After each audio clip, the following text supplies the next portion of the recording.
चलिए हम लोग स्टार्ट करते हैं आज हम लोग चैप्टर देखेंगे माइक्रो ऑर्गेनिज्म, सूक्ष्म जीव, यानी कि ज्ञान बिंदु का चैप्टर 3, ज्ञान बिंदु का चैप्टर 1, चैप्टर 2 बायोलॉजी का खत्म हो चुका है, प्लेलिस्ट बन चुका है। चैप्टर 3 पढ़ते हैं हम लोग माइक्रो ऑर्गेनिज्म, सूक्ष्म जीव।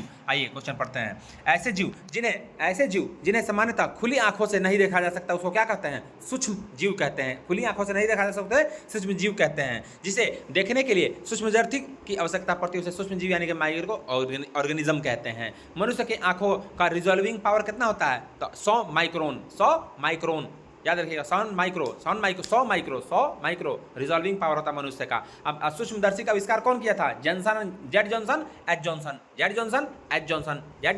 जेड जॉनसन ये सूक्ष्मदर्शी का आविष्कार किया था। इलेक्ट्रॉन माइक्रोस्कोप का खोज कौन किया था? नॉल एंड रूस का। इलेक्ट्रॉन माइक्रोस्कोप का खोज नॉल एंड रूस का। सेल का खोज कौन किया था? तो रॉबर्ट हुक। डेड सेल का तो रॉबर्ट हुक। और लिविंग सेल का तो याद रखिएगा हमारा किया था एंटन लेवनहुक ने किया था। तो याद रखिएगा सेल का रॉबर्ट हुक ने किया 1665 में। और नॉल एंड रूस का ने इलेक्ट्रॉन माइक्रोस्कोप का खोज किया था। और माइक्रोस्कोप का खोज किया था, सूक्ष्मदर्शी का खोज किया था जेड जॉनसन।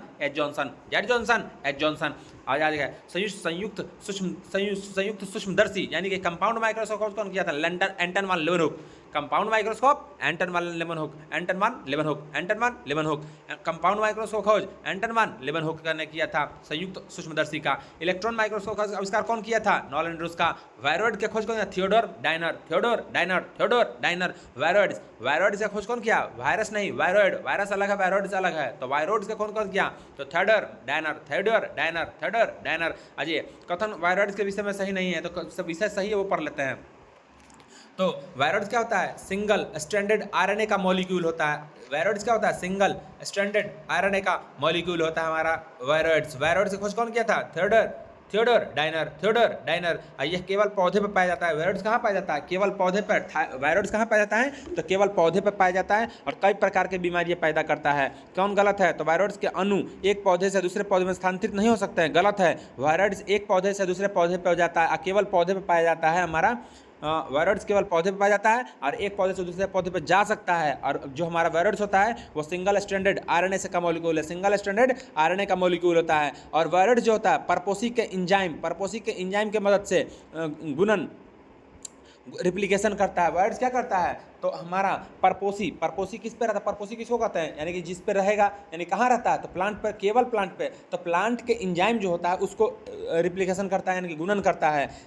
प्रियोन क्या कहता है? प्रियोन तो असामान्य प्रोटीन अणु जो मस्तिष्क की कोशिकाओं द्वारा निर्मित होता है। तो प्रियोन मस्तिष्क के कोशिकाओं द्वारा निर्मित होता है। प्रियोन मस्तिष्क के कोशिकाओं के द्वारा निर्मित होता है। असामान्य प्रोटीन अणु है जो मस्तिष्क के कोशिकाओं द्वारा निर्मित होता है। प्रियोन। बकरी और भेड़ में तंत्रिका तंत्र प्रभावित करने वाला रोग कौन सा होता है? तो देखते हैं बकरी जो होता है, बकरी का जो दिमाग होता है वो हमेशा इसी जैसे दीवार में रगड़ते रहता है, हमेशा देह रगड़ते रहता है। तो किसका होता है? उसी को कहते हैं स्कार्पी कहते हैं। स्कार्पी जिसके कारण होता है तो प्रियोन के कारण होता है। अब प्रियोन कहाँ विकसित करता है? तो प्रियोन मस्तिष्क की कोशिकाओं के द्वारा प्रियोन विकसित होता है। और ये बकरी और भेड़ में होने के कारण कौन बीमारी होता है? तो स्कार्पी। कौन बीमारी? स्कार्पी। प्रियोन के कारण स्कार्पी। बकरी और भेड़ में प्रियोन के कारण स्कार्पी। अगला क्वेश्चन, मनुष्य में क्रोइड सल्फेट याकूब किसके कारण होता है? तब प्रियोन के कारण होता है।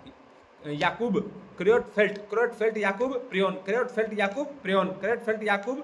के कारण होता है। मनुष्य में ये होता है। अब मेयर बकरी में स्कार्पी प्रियोन के कारण। मनुष्य में कौन बीमारी होता है प्रियोन के कारण? तो क्रोइडफेल्ट याकूब मनुष्य में होता है प्रियोन के कारण, याद रखिएगा। आ जाइए, कौन सा? पीआरपीसी क्या होता है? प्रयोग जो है प्रियोन, पीआरपीसी प्रियोन रोग उत्पन्न नहीं करते, सही बात है। क्या करता है?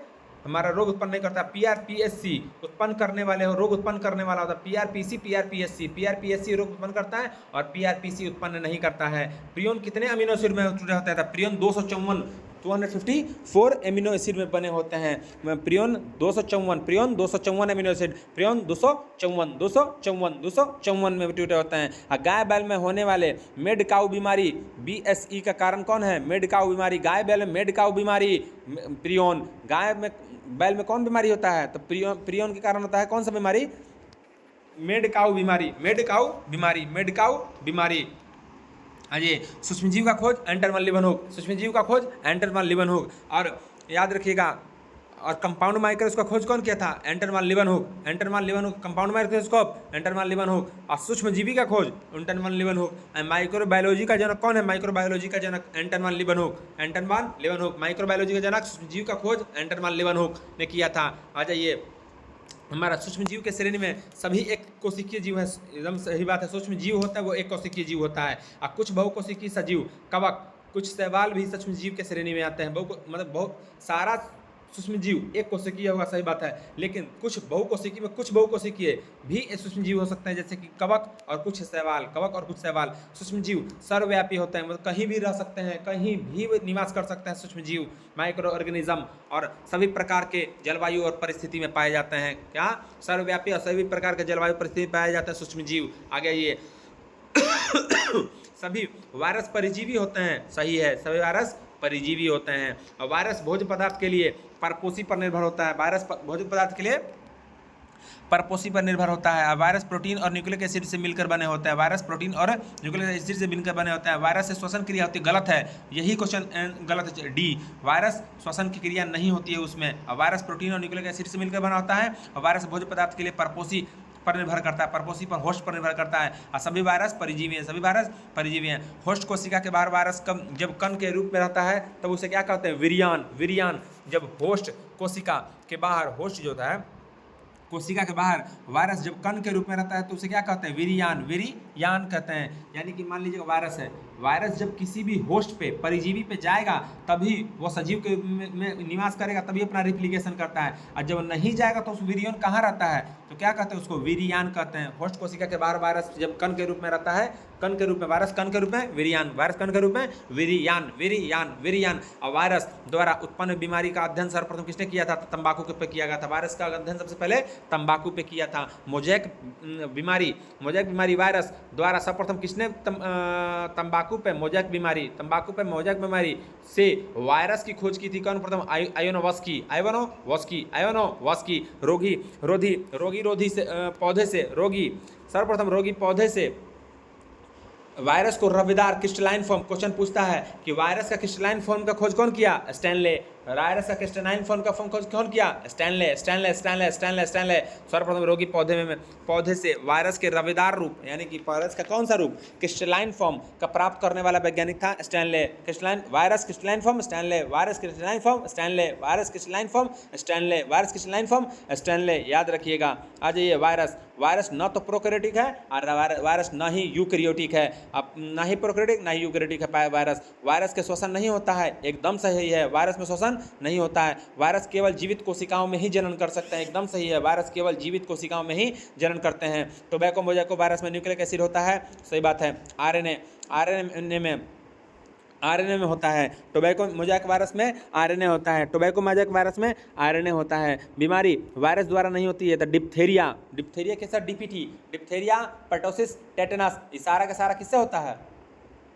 डिप्थेरिया, पर्टोसिस, टेटनस, ये हमारा बैक्टीरिया से होता है।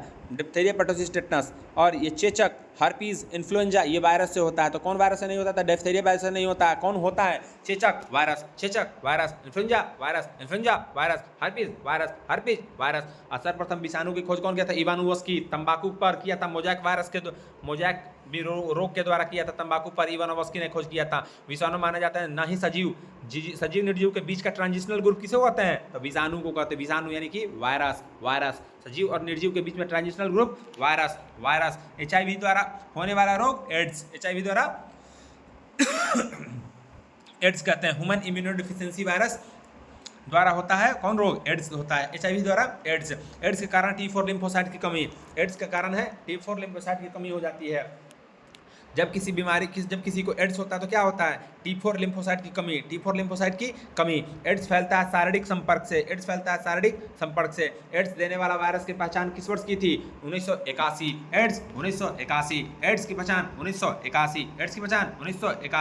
एलिसा जांच एड्स में हार्ट और काट हाईली एक्टिव एड्स, हार्ट, काट और ART का संबंध किससे है? ART का संबंध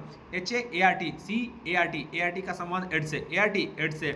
highly active anti retroviral therapy, highly active therapy, और CART का मतलब कॉम्बिनेशनल एंटी रेट्रोवायरल थेरेपी होता है। तो HAART, CART और ART का संबंध किससे है? एड्स से है। और एड्स की पहचान 1981 और national AIDS NSEO national AIDS control organisation 1992 में बना। नेशनल राष्ट्रीय एड्स नियंत्रण संगठन 1981 में एड्स की पहचान की गई और एड्स के लिए संगठन बना 1992। अब भारत सरकार के द्वारा राष्ट्रीय एड्स नियंत्रण कार्यक्रम चलाया गया 1992 में।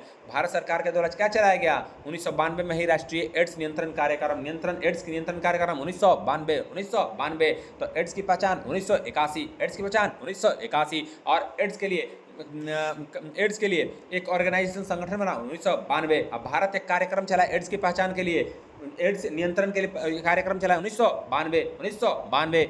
आ जाइए हमारा वायरस को फैलाने वाली बीमारी जो मादा एडिस छोटी मच्छर है, तो इसमें एडिस एजिप्टी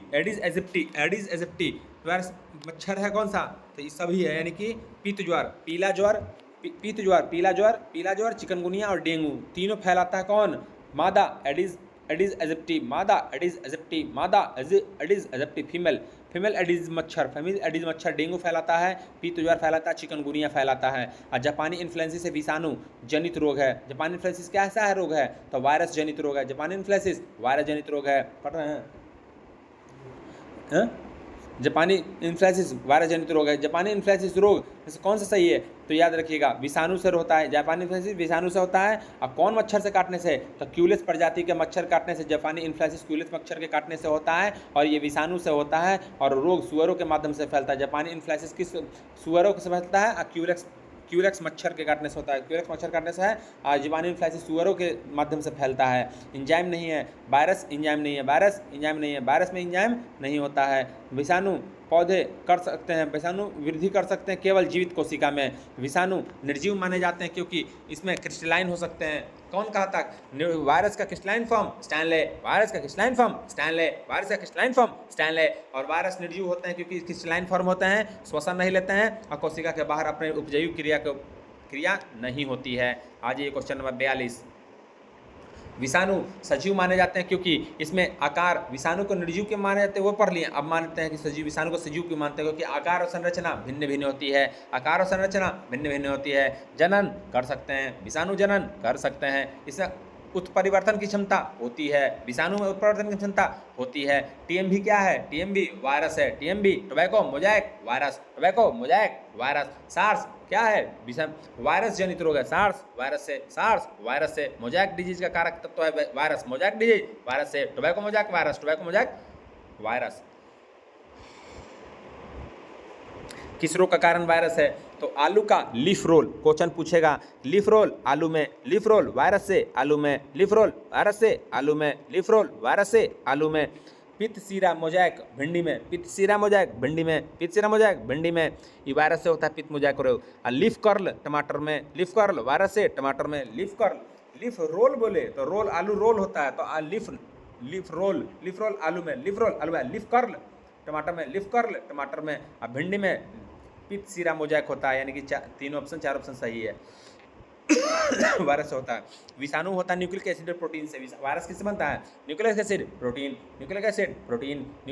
प्रोटीन बना हुआ होता है हमारा। विषाणु बना होता है वायरस, न्यूक्लिक एसिड और प्रोटीन से बना होता है।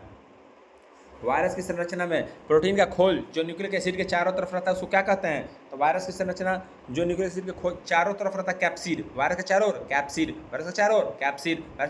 कैप्सिड। फुट एंड माउथ रोग विषाणु से। रानीखेत वायरस से। मुर्गी में रानीखेत किसमें होता है? मुर्गी में एक भयंकर बीमारी जिससे पूरा पोल्ट्री फार्म साफ हो जाता है, पूरा खत्म हो जाता है। तो रानीखेत मुर्गी में वायरस है। मुर्गी में वायरस है। अजय मुर्गियों में होने वाले हैजा कारण विषाणु। मुर्गियों में होने वाला हैजा कारण है विषाणु। हैजा क्या कहते हैं? Fowl cholera. मुर्गियों में फॉल कोलरा यानी कि हैजा, फॉल कोलरा मुर्गी में रानीखेत वायरस है। अब मुर्गियों में फॉल कोलरा हैजा होता है विषाणु से। मुर्गी में कोलरा फैलता है विषाणु से। अब मनुष्य में कोलरा फैलता है बैक्टीरिया से, यही याद रखना है। मुर्गी में कोलरा वायरस से, विषाणु जनित बीमारी है तो छोटी माता वायरस से, खसरा वायरस से, चेचक वायरस से, इन्फ्लुएंजा वायरस से, छोटी माता वायरस से, खसरा वायरस से, चेचक वायरस से होता है। कुत्ते के काटने से हाइड्रोफोबिया, कुत्ते काटने से हाइड्रोफोबिया। चीके का टीका एडवार्ड जेनर। अब विषाणु क्या है? अकोशिकीय, विषाणु अकोशिकीय। भारत के पूरी तरह से उन्मूलन कर सकती है चेचक, कर दिया गया है। चेचक का पूरी तरह से भारत में उन्मूलन कर दिया गया है भारत में। रेबीज क्या है? विषाणु जनित रोग है, रेबीज विषाणु जनित रोग है। और रेबीज को अभी ठीक है, रेबीज को विषाणु जनित रोग है। और कौन सा रोग में गर्दन के पेशियों पर नियंत्रित समाप्त हो जाता है? रेबीज में गर्दन का पेशी पर नियंत्रण समाप्त हो जाता है, गर्दन का नियंत्रण समाप्त हो जाता है रेबीज के होने पर। रेबीज विषाणु से होता है, रेबीज विषाणु से होता है और जिसमें गर्दन पर नियंत्रण समाप्त हो जाता है, जिससे रोगी पानी पीने में असमर्थ हो जाता है और पानी को देखकर डरने लगता है। हाइड्रोफोबिया रोग वायरस से, हाइड्रोफोबिया रोग वायरस से, हाइड्रोफोबिया रोग वायरस से। हाइड्रोफोबिया रोग कुत्ते के काटने से होता है, वायरस के द्वारा, कुत्ते के काटने से वायरस के द्वारा होता है हाइड्रोफोबिया। और हाइड्रोफोबिया क्या होता है? पानी से लोग डरने लगता है। हाइड्रोफोबिया वायरस से होता है। Bird flu H5N1, bird flu H5N1, bird flu H5N1, swine flu H1N1, H1N1 swine flu. लेकिन bird flu H5N1, bird flu H5N1, swine flu H1N1, swine flu H1N1, bird flu H5N1, H5N1, H5N1, bird flu, swine flu H1N1, H1N1। Oseltamivir नामक औषधि होता है। Oseltamivir औषधि है। Swine flu का उपचार के लिए कौन सा औषधि का इस्तेमाल करते हैं? तो ओसेल्टामिविर। स्वाइन फ्लू जो H1N1 से फैलता है तो उसका उपचार क्या है? ओसेल्टामिविर। आ जाइएगा, ओसेल्टामिविर। आ जाइए क्वेश्चन, अगला क्वेश्चन नंबर 63। एड्स विषाणु के लिए सबसे ज़्यादा आजमाई गई दवा कौन है? जूडोविडीन। एड्स के लिए एड्स वायरस के लिए सबसे आजमाई गई दवा, एड्स के लिए दवा कौन है? जूडोविडीन। एड्स के लिए फैलने वाला बीमारी कौन सा है? जूडोविडीन। दवा है एड्स का दवा जूडोविडीन, एड्स का दवा जूडोविडीन। विषाणु हेपेटाइटिस बी वायरस से फैलता है। हेपेटाइटिस बी वायरस से। और कौन सा वायरस से होता है? तो रेबी वायरस से, फ्लू वायरस से, खसरा वायरस से। ऑप्शन डी गलत है, यानी कि 4 ट्रेकोमा वायरस से नहीं होता था, बी होगा इसका आंसर। सूक्ष्मजीव द्वारा फैले जाने वाला रोग संक्रमक, जाहिर बात है सूक्ष्मजीव से संक्रमण फैलता है। आनुवांशिक रोग संक्रमक नहीं होते हैं, एकदम सही है। अब मंकी फीवर वायरस से, वायरस से। और विषाणु जनित बीमारी है तो मम्स, रेबीज और हर्पीज। मैम्स MRH,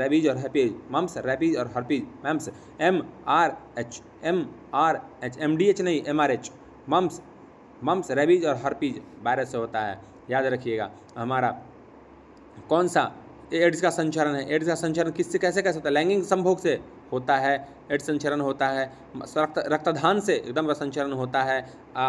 अपड़ा यानी कि प्लेसेंटा के संपर्क से एकदम एड्स का होता है। लेकिन मच्छर काटने से एड्स नहीं फैलता है। लैंगिक संभोग से फैलता है, रक्तदान से फैलता है, अपरा प्लेसेंटा से फैलता है, लेकिन 3 से नहीं फैलता। मच्छर काटने से एड्स नहीं फैलता। पीलिया का कारण वायरस, पीलिया विषाणु। साल्क टीका किस वैधि से संबंधित? साल्क टीका पोलियो से है। साल्क टीका पोलियो। रोगाणु पर एंटीबायोटिक औषधि असर नहीं करती है। विषाणु अगर वायरस से अगर कोई भी रोग हो रहा है उस पर एंटीबायोटिक काम नहीं करेगा। विषाणु से अगर कोई रोग हो रहा है तो उस पर क्या होगा? एंटीबायोटिक काम नहीं करेगा। त्वचा और आंखों के सफ़ेद भाग का पीला होना, हेपेटाइटिस। सफ़ेद होना, त्वचा और आंखों का सफ़ेद भाग का पीला होना, हेपेटाइटिस। त्वचा और आँख और त्वचा दोनों पीला होना, सफ़ेद भाग का पीला होना, हेपेटाइटिस। हेपेटाइटिस बी वायरस का बीमारी है। हेपेटाइटिस बी वायरस से बीमारी, विषाणु से फैलता है। हेपेटाइटिस बी विषाणु से फैलता है। अब विषाणु से जो भी रोग हुआ होगा उस पर एंटीबायोटिक का औषधि का काम नहीं करेगा। अब पीला होना हेपेटाइटिस। असरनी का रोग जिनके उपचार के लिए दिए गए औषधि से केवल रोग के लक्षण ही ठीक हो पाते हैं। इन्फ्लुएंजा क्या है? वायरस से होता है, विषाणु से। अभी तो बताएं, इन्फ्लुएंजा वायरस से होता है। अगर किसी को भी इन्फ्लुएंजा हो रहा है उस पर एंटीबायोटिक काम नहीं करेगा, लक्षण ठीक हो पाते हैं। तो औषधि से केवल रोग के लक्षण ठीक हो पाते हैं। क्यों? क्योंकि एंटीबायोटिक काम नहीं करेगा तो सिर्फ उसका लक्षण ठीक होगा, मूल रोग नहीं ठीक होगा। इन्फ्लुएंजा में, इन्फ्लुएंजा वायरस है, विषाणु से होने वाले रोग पर एंटीबायोटिक काम नहीं करता है, सिर्फ उसका क्या काम ठीक करेगा? लक्षण को ठीक करेगा, उसका रोग ठीक नहीं करेगा। एडवर्ड जेनर टीका का खोज किया था। टीका खोज, एडवर्ड जेनर टीका खोज, टीका खोज, एडवर्ड जेनर टीका खोज, एडवर्ड जेनर टीका है एंटीजन, टीका क्या है? एंटीजन, टीका एंटीजन खोज, एडवर्ड जेनर टीका एंटीजन खोज, एडवर्ड जेनर टीका एंटीजन, टीका एंटीजन खोज, एडवर्ड जेनर। और संक्रमित रक्त, शुक्राणु और माँ के दूध से संक्रमण का संभावना होती है। सही बात है। एड्स इससे फैलता है, रक्त से, शुक्राणु से और माँ के दूध से कौन सा फैलता है? फिर हमारी एड्स फैलने की संभावना होती है, एड्स फैलने की संभावना होती है। आ जाइएगा 78, फिजियोथेरेपी द्वारा किसमें किस रोग की तीव्रता को कुछ कम किया जा सकता है? पोलियो रोग की तीव्रता को कुछ कम किया जा सकता है फिजियोथेरेपी के द्वारा। फिजियोथेरेपी के द्वारा पोलियो कम हो सकता है, फिजियोथेरेपी के माध्यम से। और ये कौन सा सही नहीं है? तो कौन सही पढ़ लेते हैं? विटामिन बी, हेपेटाइटिस बी विषाणु काफ़ी कुछ HIV की तरह संचारित होता है। एकदम सही है, हेपेटाइटिस बी HIV की तरह संचारित होते हैं और दोनों के दोनों वायरस से होता है। हेपेटाइटिस बी वायरस से, विषाणु से। आ जाइए कौन इसमें गलत है? तो बी गलत है। हेपेटाइटिस C का टीका होता है, जबकि हेपेटाइटिस B का टीका नहीं होता। गलत है, टीका नहीं है, गलत है, ऑप्शन बी गलत है। अजय सार्वभौम रूप से हेपेटाइटिस बी और सी विषाणु में संक्रमित व्यक्तियों को HIV के से संक्रमित लोगों से संख्या में कई गुना अधिक है। बी और सी विषाणु के संक्रमित व्यक्ति की संख्या HIV से, एकदम सही बात है। हेपेटाइटिस बी और सी बहुत लोगों का, लेकिन HIV के कम है। तो HIV कंपेयर बी और सी ज़्यादा है, कई गुना अधिक है। हेपेटाइटिस बी और विषाणु के संक्रमित कुछ अनेक वर्षों के लक्षण दिखाई नहीं देते हैं। बी और सी विषाणु में संक्रमित कुछ व्यक्ति के अनेक वर्षों तक लक्षण नहीं दिखाई देते हैं हेपेटाइटिस बी और सी के। सही बात है। आगे ये अगला क्वेश्चन, टाइगर मच्छर द्वारा संचरित नहीं होता है जापानी एनोफिलिस। जापानी टाइगर मच्छरों द्वारा नहीं होता है, जापानी एनोफिलिस सुअर के द्वारा होता है, क्यूलेक्स मच्छर के द्वारा। जापानी एनोफिलिस सुअर के द्वारा माध्यम से फैलता है और क्यूलेक्स मच्छर के द्वारा फैलता है। तो यही ऑप्शन डी गलत है। टाइगर मच्छर के द्वारा क्या क्या? चिकनगुनिया, पीतर ज्वर और डेंगू फैलता है। जापानी एनोफिलिस नहीं। क्यों? क्योंकि जापानी एनोफिलिस क्यूलेक्स मच्छर से फैलता है, सुअर के माध्यम से।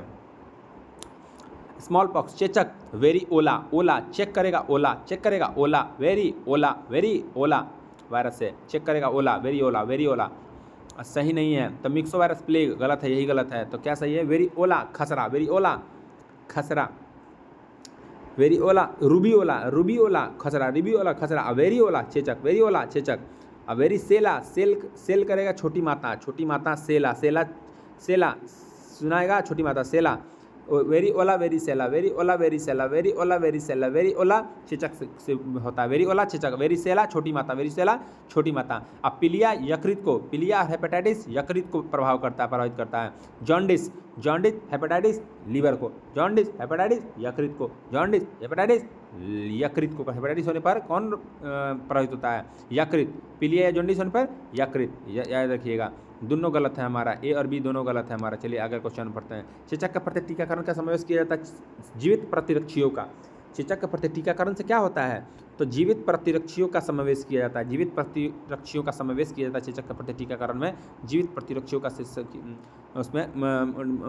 उसमें प्रतिरक्षी किया जाता है, जीवित प्रतिरक्षियों का।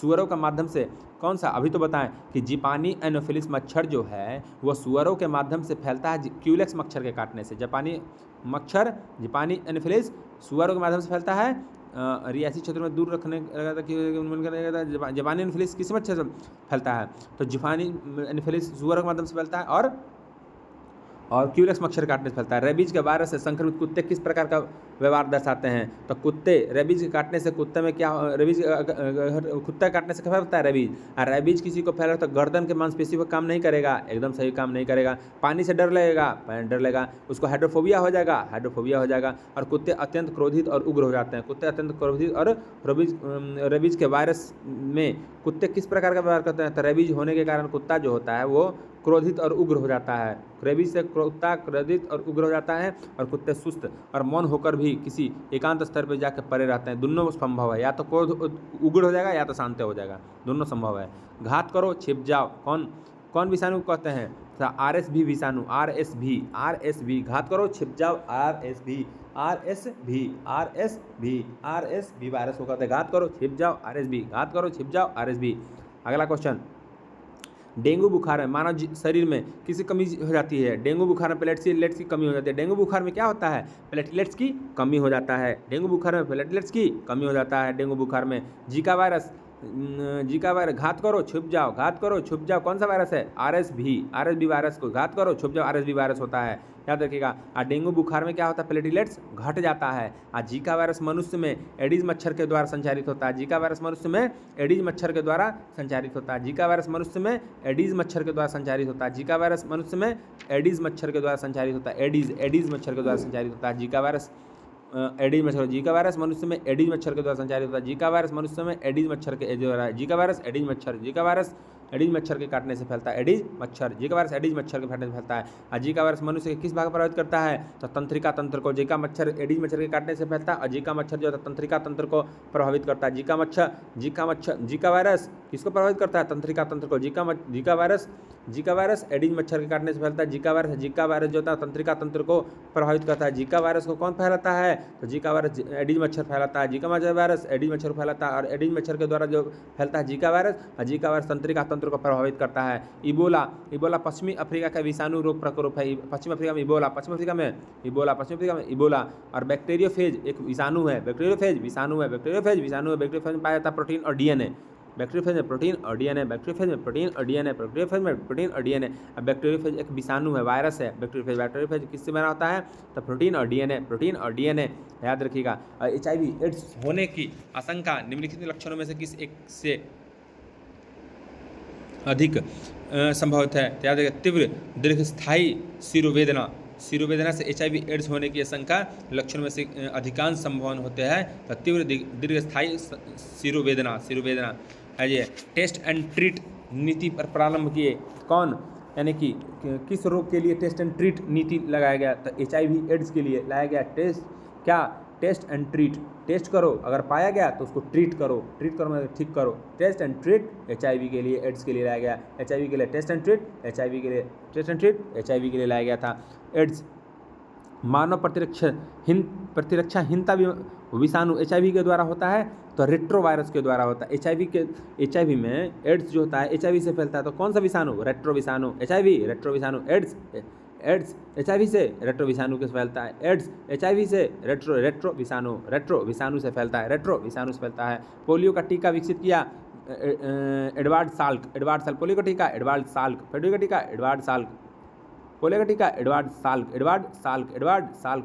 Edward Salk. एलिसा टेस्ट का फुल फॉर्म क्या होता है, ELISA। एलिसा का full form enzyme linked immunosorbent assay. Enzyme linked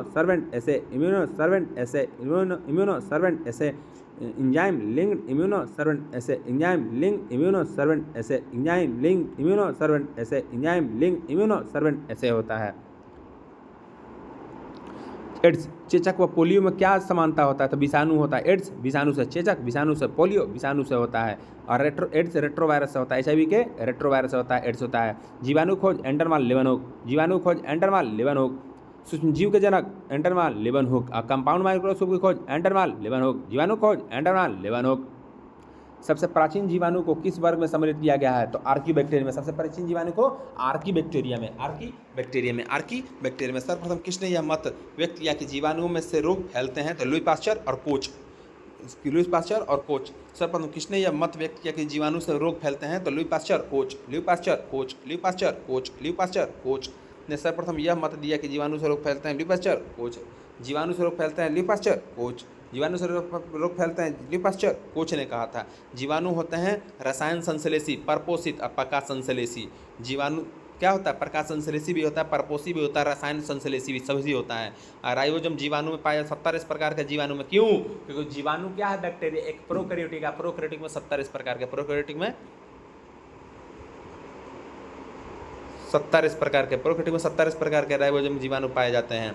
एक सही नहीं है, गलत है, तो जीवाणु में कोशिका भित्ति नहीं पाई जाती। गलत है, जीवाणु में कोशिका भित्ति पाई जाती है।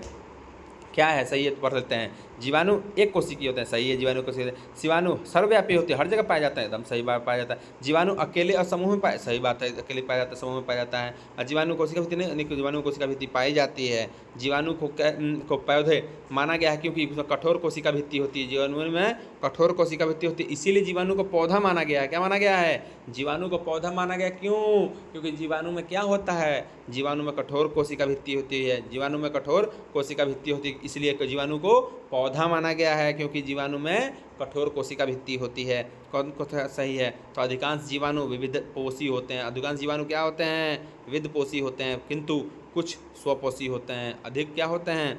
जीवाणु विविध पोषी होते हैं, कुछ जीवाणु स्वपोषी होते हैं। क्या होते हैं? स्वपोषी होते हैं। आज ये अगला क्वेश्चन क्या है? जीव आणविक क्या है? जीवाणविक कोशिकाओं में नहीं होता है, तो सूत्र कनिका नहीं होता है। जीव द्रव कला होता है, राइबोसोम होता है, कोशिका भित्ति होता है, लेकिन जीवाणु कोशिका में सूत्र कनिका माइटोकॉन्ड्रिया कहते हैं, क्या सूत्र कनिका नहीं होता है। आज ये अगला क्वेश्चन, जीवाणु की आकृति विषाणु की तुलना में बड़ा होती है। एकदम सही है, जीवाणु की आकृति विषाणु की तुलना में बड़ा होती है, एकदम सही। जीवाणु की आकृति विषाणु से तुलना में बड़ा होता है। और जीवाणु फिल्टर के पास नहीं होते हैं, फिल्टर के पास नहीं होते हैं, जबकि विषाणु फिल्टर के पास होते हैं। जीवाणु फिल्टर के पास नहीं होते हैं, लेकिन विषाणु फिल्टर के पास होते हैं। जीवाणु में किस प्रकार का डीएनए पाया जाता है? तो कुंडलीकृत डीएनए, कुंडलीकृत डबल हेलिक्स मॉडल होता है, हेलिक्स मॉडल कुंडलीकृत डीएनए होता है जीवाणु में। कुंडलीकृत डीएनए, जीवाणु में कुंडलीकृत डीएनए पाया जाता है। जीवाणु का साधारण आकृति गोल होता है। कैसा होता है? जीवाणु आकृति गोल होता है, जीवाणु का आकृति गोल, साधारण गोलतः गोल होता है। जीवाणु में जो कोमा का आकार का विब्रियो कोमाकार का विब्रियो कोमाकार का विब्रियो कोमाकार का विब्रियो कोमाकार का जीवाणु को क्या कहते हैं? विब्रियो। कोमाकार का जीवाणु को विब्रियो कोमाकार का विब्रियो कोमाकार का विब्रियो कोमाकार का विब्रियो कोमाकार का विब्रियो। गोल आकृति वाले जीवाणु क्या कहते हैं? कोकई। गोल आकार का जीवाणु को कोकई, गोलाकार का कोकई, गोलाकार का कोकई, गोलाकार का कोकई। कोमाकार का जीवाणु कोमाकार का vibrio comma vibrio comma vibrio. गोलाकार का कोकई, गोलाकार का कोकई, गोलाकार का कोकई। हमारा कोमाकार का विब्रियो। आकार में सबसे छोटे होते हैं, क्या होता है आकार में? जीवाणु जो आकार में सबसे छोटे होते हैं क्या कहते हैं? गोलाणु। क्या कहते हैं? गालोनु। आकार में सबसे छोटे होते हैं गालोनु कहते हैं, गालोनु। सर्पिल जीवाणु क्या कहते हैं? स्पाइरेलियम। सर्पिल जीवाणु स्पाइरेलियम। वास्तविक केंद्रक जिसमें अनुपस्थित होता है जीवाणु कहते हैं वास्तविक केंद्रक। जीवाणु में क्या होता है? वास्तविक केंद्रक अनुपस्थित होता है। जीवाणु कोशिका का भाव होता है केंद्रक झिल्ली। तीनों जीवाणु में अनुपस्थित है। सर्वाधिक संख्या में पाया जाता है जीवाणु, सर्वाधिक संख्या में पाया जाता है। कौन सर्वाधिक संख्या में पाया जाता है? तो जीवाणु सर्वाधिक संख्या में पाया जाता है, जीवाणु सर्वाधिक संख्या में पाया जाता है, जीवाणु सर्वाधिक संख्या में पाया जाता है। अब बैक्टीरिया में पाए जाने वाला प्रकाश संश्लेषी आशय क्या है? बैक्टीरिया में प्रकाश संश्लेषी आशय क्या है? तो उसमें वर्ण की लवक, जीवाणु में वर्ण की लवक जो होता है वो प्रकाश संश्लेषी होता है। जीवाणु में वर्ण की लवक प्रकाश संश्लेषी होता है। वर्ण की लवक प्रकाश संश्लेषी बैक्टीरिया में पाया जाता है क्रोमेटोफोर। प्रकाश संश्लेषी बैक्टीरिया क्रोमेटोफोर वर्ण की लवक उसी को कहते हैं शायद इंग्लिश में क्रोमेटोफोर। याद रखिए क्रोमेटोफोर वर्ण की लवक प्रकाश संश्लेषी बैक्टीरिया क्रोमेटोफोर प्रकाश संश्लेषी बैक्टीरिया क्रोमेटोफोर वर्ण की लवक क्रोमेटोफोर। जीवाणु के श्वसन का स्थान है कोशिका झिल्ली, एकदम सही है। साइनोबैक्टीरिया कहते हैं ब्लू ग्रेन एल्गी, नील हरित शैवाल कहते हैं। साइनोबैक्टीरिया होता है प्रकाश स्वपोषी। साइनोबैक्टीरिया प्रकाश स्वपोषी होता है। साइनोबैक्टीरिया प्रकाश स्वपोषी, साइनोबैक्टीरिया प्रकाश स्वपोषी, साइनोबैक्टीरिया प्रकाश स्वपोषी। जीवाणु के अभिरंजन के लिए उपयोग होते हैं क्रिस्टल वायलेट। जीवाणु के अभिरंजन के लिए उपयोग होते हैं क्रिस्टल वायलेट। जीवाणु के अभिरंजन के लिए उपयोग होते हैं क्रिस्टल वायलेट। जीवाणु के अभिरंजन के लिए उपयोग होते हैं क्रिस्टल वायलेट। आज सबसे छोटा जीव कौन है? माइकोप्लाज्म सबसे छोटा जीव है। सबसे छोटा जीव माइकोप्लाज्म, सबसे छोटा जीव माइकोप्लाज्म, सबसे छोटा जीव माइकोप्लाज्म, सबसे छोटा जीव होता है माइकोप्लाज्म। जो जीवाणु सीधे ही वायुमंडलीय नाइट्रोजन को नाइट्रोजन की यौगिक में बदलते उसे नाइट्रोजन स्थिरीकरण जीवाणु कहते हैं। वायु के नाइट्रोजन को नाइट्रोजन की यौगिक में बदलते हैं, वायु के नाइट्रोजन को नाइट्रोजन के यौगिक में बदलते उसको क्या कहते हैं? नाइट्रोजन स्थिरीकरण जीवाणु। नाइट्रोजन स्थिरीकरण जीवाणु कहते हैं। नोड्यूल पाए जाते हैं, नाइट्रोजन के स्थिरीकरण बैक्टीरिया मौजूद होता है चना में। क्या चना में नोड्यूल्स पाया जाता है, और चना में क्या होता है, चना में होता है नाइट्रोजन स्थिरीकरण बैक्टीरिया। नाइट्रोजन स्थिरीकरण बैक्टीरिया चना में होता है, चना में नोड्यूल्स पाया जाता है, नोड्यूल्स चना में पाया जाता है, नोड्यूल्स चना में पाया जाता है। ये क्या होता है, नाइट्रोजन स्थिरीकरण बैक्टीरिया होता है। रूट नोड्यूल्स पाई जाती है कुछ लेमिनस पौधों, कुछ अन्य पौधों में भी पाया जाता है। लेमिनस में पौधों में पाया जाता है, कुछ अन्य में पाया जाता है। रूट नोड्यूल्स लेमिनस पौधों में, रूट नोड्यूल्स लेमिनस पौधा में, रूट नोड्यूल्स नोड्यूल्स चना में, रूट नोड्यूल्स लेमिनस पौधा में पाया जाता है। नाइट्रोजन स्थिरीकरण में कौन सा फल सहायक है, तो फली। नाइट्रोजन स्थिरीकरण में फली सहायक होता है, नाइट्रोजन स्थिरीकरण में फली सहायक होता है, फली सहायक होता है, नाइट्रोजन स्थिरीकरण में फली सहायक होता है। सहजीवी नाइट्रोजन स्थिरीकरण जीवाणु, सहजीवी नाइट्रोजन स्थिरीकरण जीवाणु, सहजीवी नाइट्रोजन जेंथोमोनास, जेंथोमोनास सहजीवी नाइट्रोजन स्थिरीकरण जीवाणु, जेंथोमोनास, जेंथोमोनास सहजीवी, जेंथोमोनास सहजीवी, जेंथोमोनास सहजीवी, जेंथोमोनास सहजीवी नाइट्रोजन स्थिरीकरण अभिक्रिया को सहजीवी नाइट्रोजन स्थिरीकरण नाइट्रोजन यौगीकरण जीवाणु, नाइट्रोजन यौगीकरण जीवाणु, सहजीवी नाइट्रोजन यौगीकरण जीवाणु जेंथोमोनास, जेंथोमोनास, जेंथोमोनास होता है। लेगुमिनस लेग हेमोग्लोबिन क्या कार्य क्या है, तो नाइट्रोजन स्थिरीकरण में लेग हेमोग्लोबिन का कार्य ऑक्सीजन का अवशोषण, लेग हेमोग्लोबिन में ऑक्सीजन का अवशोषण, लेग हेमोग्लोबिन में ऑक्सीजन का अवशोषण। क्या काम है किसमें, तो नाइट्रोजन स्थिरीकरण में ऑक्सीजन का अवशोषण, ऑक्सीजन का अवशोषण लेग हेमोग्लोबिन का काम है नाइट्रोजन स्थिरीकरण में। अधिक नमक वाले आचार में जीवाणु रहित नहीं रह पाता, क्योंकि जीव द्रव कुंचित हो जाते हैं और इस तरह मर जाते हैं। जीवाणु जीव द्रव कुंचित हो जाते हैं, मर जाते हैं, याद रखिएगा। प्रसीवन खाद्य प्रशिक्षण में मदद करता है। जैव रासायनिक अभिक्रिया की दर को कम करना, जैव रासायनिक अभिक्रिया की दर को कम कर देता है और इससे मदद करता है। प्रसीवन खाद्य परिरक्षण में मदद करता है। जैव रासायनिक अभिक्रिया को कम कर देता है, जैव रासायनिक अभिक्रिया को कम कर देता है, जैव रासायनिक अभिक्रिया को कम कर देता है, दर को कम करता है, रेट को कम कर देता है। प्रसीवन खाद्य परीक्षण में मदद करता है। जीवाणु को पौधा माना जाता है क्योंकि इसमें कठोर कोशिका भित्ति होता है। जीवाणु को क्या माना जाता है, कठोर। जीवाणु को पौधा क्यों माना जाता है, क्योंकि जीवाणु में क्या होता है, कठोर कोशिका भित्ति होता है। जीवाणु को पौधा माना गया है, क्यों, क्योंकि उसमें कठोर कोशिका भित्ति होता है। और बैक्टीरिया में पाए जाने वाले छोटे छोटे बालों के समान संरचना पाई जाती है। उसमें क्या, पिलाई फ्रिम्बी, पिलाई फ्रिम्बी, पिलाई फ्रिम्बी। बैक्टीरिया में छोटे छोटे बाल पाए जाते हैं, उसमें संरचना क्या कहते हैं, पिलाई फ्रिम्बी। बैक्टीरिया में छोटे छोटे बाल, पिलाई फ्रिम्बी, पिलाई फ्रिम्बी, पिलाई फ्रिम्बी, पिलाई फ्रिम्बी, पिलाई फ्रिम्बी। आइए, हेटेरोसिस्ट पाए जाते हैं साइनोबैक्टीरिया में, हेटेरोसिस्ट साइनोबैक्टीरिया में पाए जाते हैं। Heterocyst cyanobacteria, heterocyst cyanobacteria, heterocyst cyanobacteria, heterocyst cyanobacteria. Heterocyst कहाँ पाए जाते हैं, तो साइनोबैक्टीरिया में पाए जाते हैं। पीपीएलओ कहलाता है माइकोप्लाज्म जीव कहलाते हैं। माइकोप्लाज्म जीव पीपीएलओ कहलाते हैं। माइकोप्लाज्म जीव क्या कहलाते हैं, पीपीएलओ। किस जीव को पीपीएलओ कहते हैं, तो माइकोप्लाज्म को क्या कहते हैं, पीपीएलओ। माइकोप्लाज्म क्या सबसे सूक्ष्म जीव क्या है, माइकोप्लाज्म। अब माइकोप्लाज्म को क्या कहते हैं, पीपीएलओ कहते हैं। किस जीव को पीपीएलओ कहते हैं, तो माइकोप्लाज्म को पीपीएलओ कहते हैं। ग्राम negative bacteria, gram positive bacteria के अंतर क्या होता है, तो इसमें कोशिका भित्ति के कारण अंतर होता है। ग्राम पॉजिटिव और ग्राम निगेटिव अंतर कोशिका भित्ति के कारण, कोशिका भित्ति के कारण होता है। आज ये अगला क्वेश्चन, रिकेट्स एक समूह है बैक्टीरिया का। रिकेट्स एक समूह है रिकेटेसिस बैक्टीरिया का समूह है। रिकेटेसिस बैक्टीरिया का समूह है। रिकेटेसिस बैक्टीरिया का समूह है।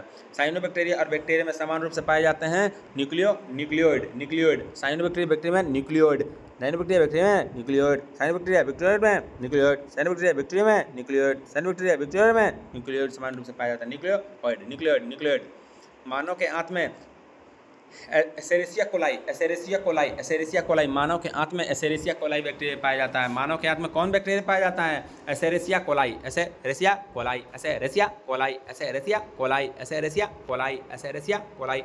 भोजन को विषाक्त उत्पन्न होती है क्लस्ट्रोडियम बोटुलिनम द्वारा,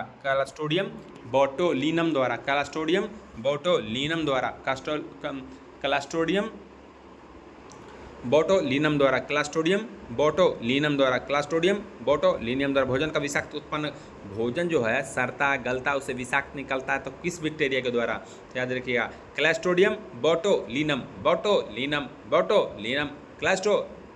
क्लास्ट्रोडियम बोटुलिनम द्वारा बैक्टीरिया भोजन विषाक्त हो जाता है। धान को पैदावार बढ़ाने वाला मुक्तजीवी विषाणु कौन सा है? Anabaena nostoc.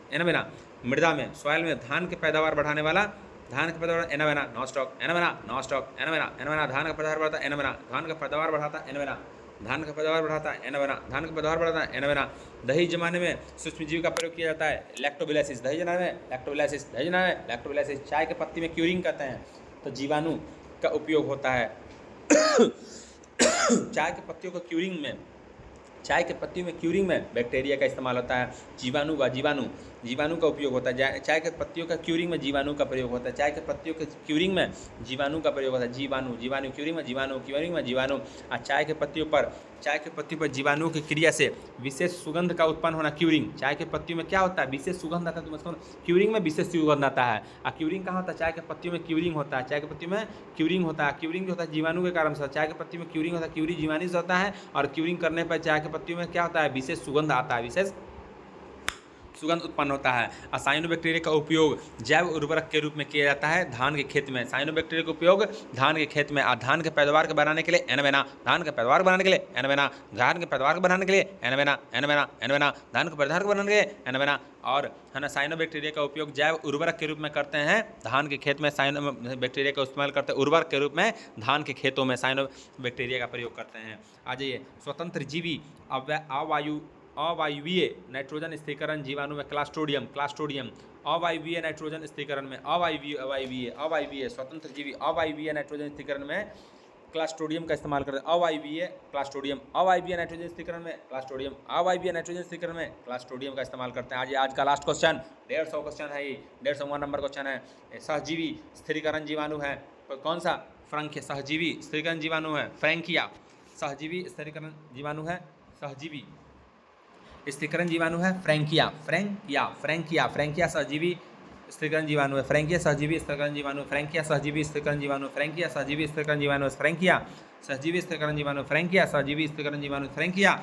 स्थिरीकरण जीवाणु। इस प्रकार हमारा चैप्टर नंबर 3 ज्ञान बिंदु का समाप्त होता है। Thank you.